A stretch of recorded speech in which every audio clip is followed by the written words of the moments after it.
আজকের ক্লাসে আমরা 17তম বিসিএস ইংরেজি অংশ সমাধান করব। প্রথমে যে বাক্যটা ছিল দেখেন, দ্য সেন্টেন্স উইথ কারেক্ট কী বলবো পাঞ্চুয়েশন। তো কারেক্ট পাঞ্চুয়েশন কোথায় ব্যবহার করা হয়েছে? এই যে প্রথম যে বাক্যটা দেখতে পাচ্ছেন এটি কারেক্ট পাঞ্চুয়েশন। এটা নিজে আমরা একটু ব্যাখ্যা করি। দেখেন, মারিয়া মূলত সাবজেক্ট, আর মারিয়া সম্পর্কে মাই স্টুডেন্ট এক্সট্রা একটা তথ্য দেওয়া হয়েছে। তো এই যে একটা সাবজেক্ট সম্পর্কে যখন এক্সট্রা তথ্য দেওয়া হয় তখন সেগুলোকে কিন্তু আমরা অ্যাপোজিশন বলি। এরকম কিন্তু আমরা বলতে পারি যে জুট, জুট লিখলাম, জুট মানে হলো পাট, তাই না? এরপরে কোমাদে লিখতে পারি the golden fibre of Bangladesh, অর্থাৎ এক্সট্রা একটা তথ্য দেওয়া। তারপরে যদি বলি যে রহিম মোটা করে ছেলেটা, তারপরে বললাম মোটা করে ছেলেটা, তো দেখা যায় যে আমরা সাবজেক্ট সম্পর্কেই এক্সট্রা তথ্য অনেক সময় দিয়ে থাকি, যেগুলোকে আমরা অ্যাপোজিশন বলি, অ্যাপোজিটিভ বলি।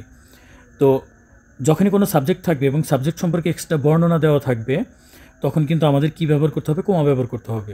এবং এই যে এটাও সাবজেক্ট এবং এটাও কিন্তু সাবজেক্টের অংশ, এখানেও একটা কোমা ব্যবহার আমাদের করতে হবে।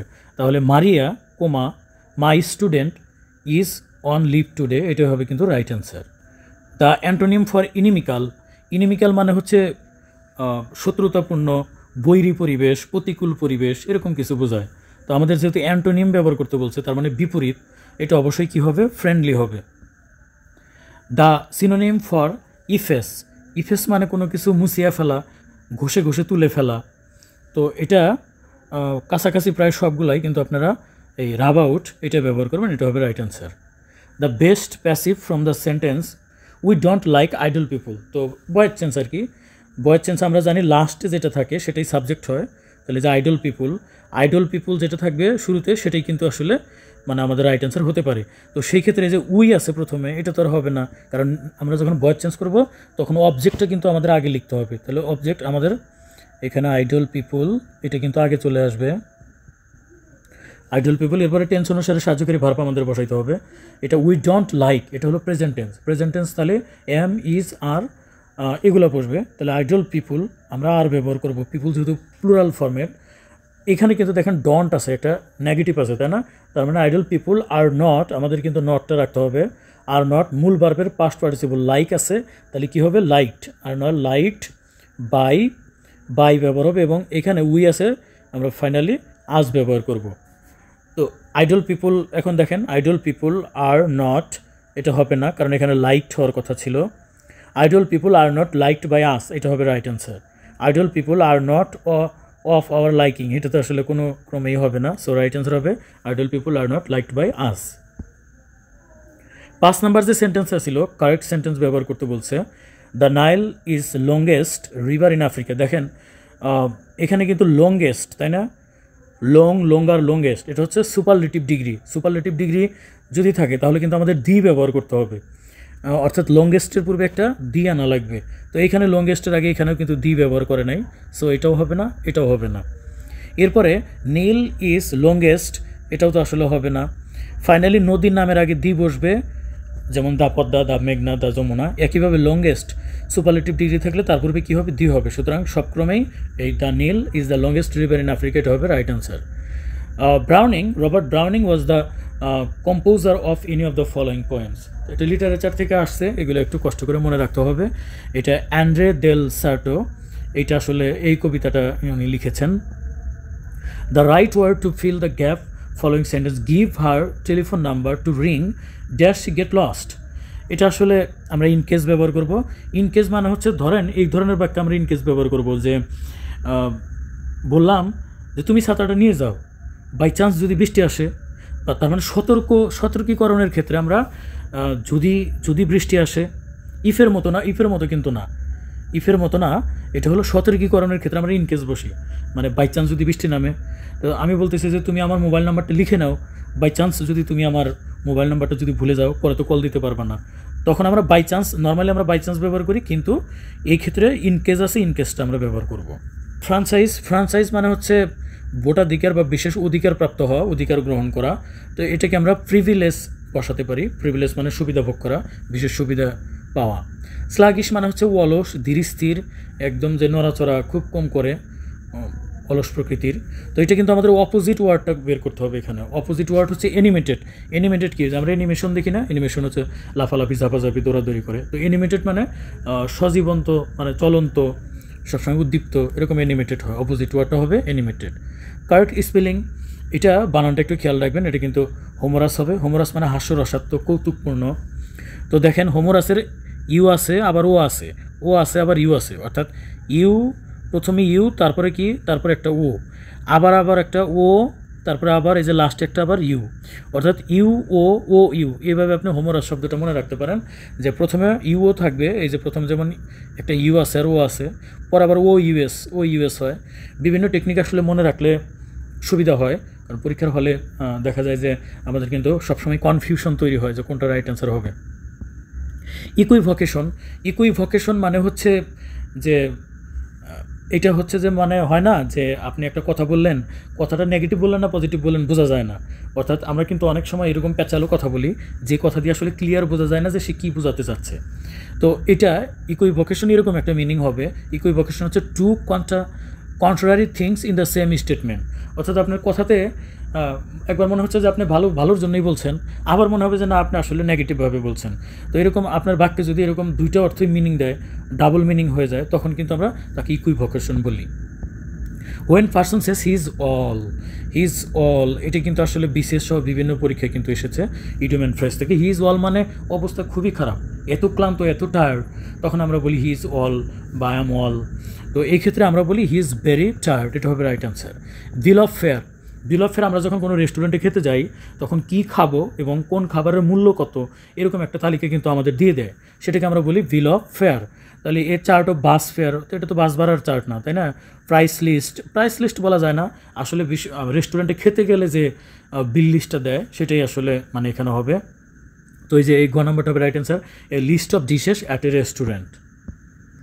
বুল মার্কেট, এটা আসলে শেয়ার বাজারে যারা মানে ইনভেস্ট করে তারা জানে। বুল মার্কেট হলো যখন মার্কেটে একদম শেয়ারের মূল্য অনেক বাইরে যাইতেছে, তো এই যে রাইজিং বুল মার্কেট। আবার বেয়ার মার্কেট, বুলের বিপরীত হলো বেয়ার। বুল মানে ষাঁড়, তাই না, বলদ, তার মানে এটা খুব ভালো, আর বেয়ার মানে ভাল্লুক। তো বেয়ার বলতে বোঝা যায় যে মার্কেট যখন খুবই ফল ডাউন করে, একদম নিচে থাকে, তখন আমরা বেয়ার মার্কেট ব্যবহার করি। আর বুল মার্কেটটাই নর্মালি বারবার আসে, এটা হলো যখন রাইজিং অবস্থায় থাকে। ব্লু চিপস মানে কিন্তু আপনি মনে করেন না যে চিপসটা হচ্ছে কি নীল বর্ণের, এরকম কোনো চিপস না, এরকম কিছু না। এটাও আসলে শেয়ার বাজার বা বিজনেসের সাথে রিলেটেড। এটা হচ্ছে industrial share consider to be safe investment, অর্থাৎ হচ্ছে যে আপনি যে ইনভেস্টমেন্ট করবেন, to be safe, consider to be safe investment মানে মনে হবে নিরাপদ ইনভেস্টমেন্ট মনে হবে আপনার কাছে।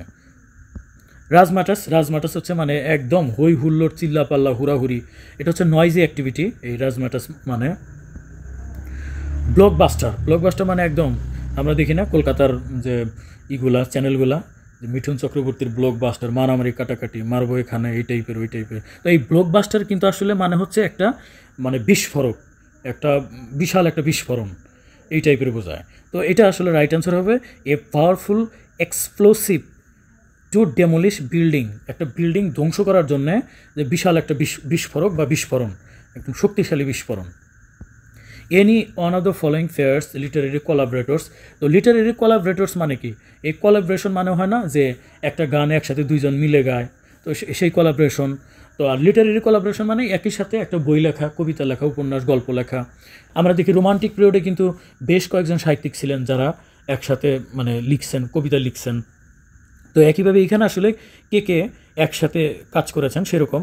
তো এটা আমরা আসলে ইলিয়ট অ্যান্ড পাউন্ড দেব। ইলিয়টের দ্য ওয়াস্টল্যান্ড সম্ভবত এরকম একটা কবিতা, সেটা পাউন্ড পরবর্তীতে মানে একটু রিশার্প করে লিখেছে। যাই হোক, ক্রেডিট কিন্তু দুইজনেরই, একটা কবিতা বইয়ের ক্রেডিট দুইজনেরই, এই জন্য আমরা ইলিয়ট অ্যান্ড পাউন্ডকে বলবো কোলাবরেটর্স। এছাড়াও কোথাও শেলি এবং কিটসের কথা শোনা যায় যে এরাও লিটারেরি কোলাবরেটর্স করছে। আমি যতটুকু জানি যে শেলি এবং কিটসের ভিতর খুব ভালো একটা সম্পর্ক ছিল তাদের ভিতর, তবে তারা একসাথে কোনো সাহিত্য রচনা করেছে কিনা আমার এটা জানা নাই। আপনাদের কারো জানা থাকলে আমাকে কমেন্টে জানাবেন। তো আমি ধরে নিচ্ছি এটা হচ্ছে right answer. The correct sentence of the followings, কোনটা আসলে কারেক্ট সেন্টেন্স হবে? এ নিউ ক্যাবিনেট, একটা মন্ত্রী পরিষদ, নিউ ক্যাবিনেট মানে মন্ত্রী পরিষদ, হ্যাজ বিন সার্ন, শপথ গ্রহণ করেছে। তো হ্যাজ বিন সার্ন মানে শপথ গ্রহণ করেছে না, শপথ গ্রহণ করানো হয়েছে। এটা হলো আসলে মন্ত্রী পরিষদ যখন শপথ গ্রহণ করে, আসলে করে না, এদেরকে করানো হয়, এটা প্যাসিভ ভয়েসে ব্যবহার করাটাই ভালো। তাহলে a new cabinet has been সর্ন, এটুকু ঠিক আছে। A new cabinet has been সর্ন, পরের বাক্যটাও ঠিক আছে, a new cabinet has been সর্ন, এটাও ঠিক আছে, নিউ ক্যাবিনেট হ্যাজ সর্ন, তাহলে এটা হবে না কিন্তু। হ্যাজ বিন এটা কিন্তু আমাদের প্যাসিভ ভয়েস করতে হবে, প্যাসিভ ভয়েসে এক্সট্রা একটা বিনা আসবে। এখন সর্নের পর আমরা বাই বসাবো, ইন বসাবো, আবার ডাবল ইন আছে এরকম কিছু বসাবো, এরকমটা কিন্তু হবে না। আমরা আসলে এই নিউ ক্যাবিনেট হ্যাজ বিন সর্ন, এটা বাইটা আসলে উজ্জ্ব থাকবে, যেগুলো এখানে বাইরের পর অবজেক্টটা উল্লেখ নাই। তারপরে ঢাকা, আমরা জানি বড় কোনো প্লেসের পূর্বে ইন বসে, তো আমার জানা মতে এই খ নাম্বারটা হবে, নিউ ক্যাবিনেট হ্যাজ বিন সর্ন ইন ঢাকা। তারপরে যদি কোনো আপনাদের ডাউট থাকে বা কোনো ক্লিয়ার কনসেপ্ট থাকে আমাকে কমেন্টে জানাবেন। To read between the lines, read between the lines মানে কি, যে এই যে একটা লাইন, এই যে একটা লাইন, তো এই বিটুইন দ্য লাইন মানে মাঝখানে কি আছে, দুইটা লাইনের মাঝখানে এমন কি আছে, হ্যাঁ, তার মানে আপনাকে to read carefully to find out the hidden meaning, তার মানে হচ্ছে আপনার অন্তর্নিহিত অর্থটা বের করা লাগবে, যে অর্থটা এখানে স্পষ্ট দেওয়া নাই, আপনাকে গবেষণা করে বের করতে হবে, তখন আমরা বলি রিড বিটুইন দ্য লাইন্স। 21 নম্বর ছিল the last word of the proverb handsome is that handsome. তো হ্যান্ডসাম আমরা কাকে বলবো, যার চেহারা সুন্দর তাকে হ্যান্ডসাম বলবো, যে খুব ভালোভাবে চিন্তা ভাবনা করে তাকে বলবো, নাকি সে খুব সুন্দর করে কথা বলে তাকে বলবো? এটা কিন্তু একটা প্রবাদ বাক্য, এটা অবশ্যই ডাস ব্যবহার করবেন। হ্যান্ডসাম ইজ দ্যাট হ্যান্ডসাম ডাস, যে আমরা বলি না যে জাতের মেয়ে কালো ভালো, নদীর পানি ঘোলা ভালো।